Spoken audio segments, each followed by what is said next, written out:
चारों युग में हनुमान जी के ही प्रताप से जगत में उजियारा है। हनुमान को छोड़कर और किसी देवी देवता में चित्त धरने की कोई आवश्यकता नहीं है।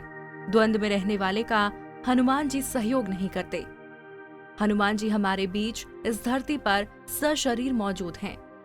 किसी भी व्यक्ति को जीवन में श्री राम की कृपा के बिना कोई भी सुख सुविधा प्राप्त नहीं हो सकती। श्री राम की कृपा प्राप्ति के लिए हमें हनुमान जी को प्रसन्न करना होगा। उनकी आज्ञा के बिना कोई भी श्री राम तक नहीं पहुंच सकता। हनुमान जी की शरण में जाने से सभी सुख सुविधाएं प्राप्त होती हैं।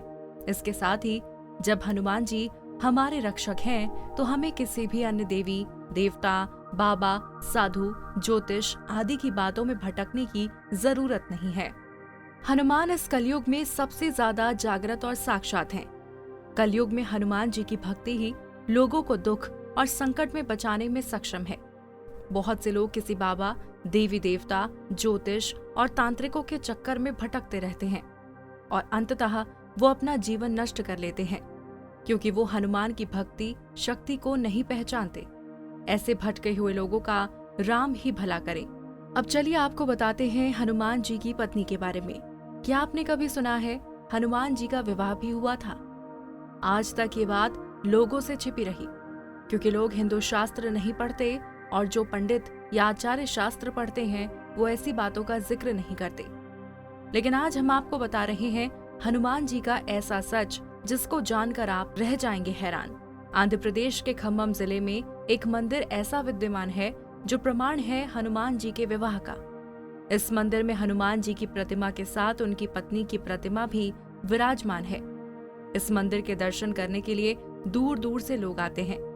माना जाता है हनुमान जी के उनकी पत्नी के साथ दर्शन करने के बाद पति पत्नी के बीच चल रहे सारे विवाद समाप्त हो जाते हैं। उनके दर्शन के बाद जो भी विवाद की शुरुआत करता है उसका बुरा होता है। हनुमान जी की पत्नी का नाम सुवर्चला था। वैसे तो हनुमान जी बाल ब्रह्मचारी हैं और आज भी वो ब्रह्मचर्य के व्रत में ही हैं। विवाह करने का मतलब ये नहीं वो ब्रह्मचारी नहीं रहे।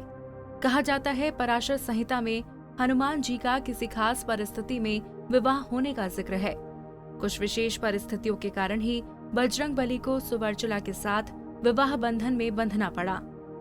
इस संबंध में एक कथा है। हनुमान जी ने भगवान सूर्य को अपना गुरु बनाया था। हनुमान जी भगवान सूर्य से अपनी शिक्षा ग्रहण कर रहे थे। सूर्य कहीं रुक नहीं सकते थे, इसलिए हनुमान जी को सारा दिन भगवान सूर्य के रथ के साथ साथ उड़ना पड़ता था और भगवान सूर्य उन्हें तरह तरह की विद्याओं का ज्ञान देते हैं। लेकिन हनुमान जी को ज्ञान देते समय सूर्य के सामने एक दिन धर्म संकट खड़ा हो गया।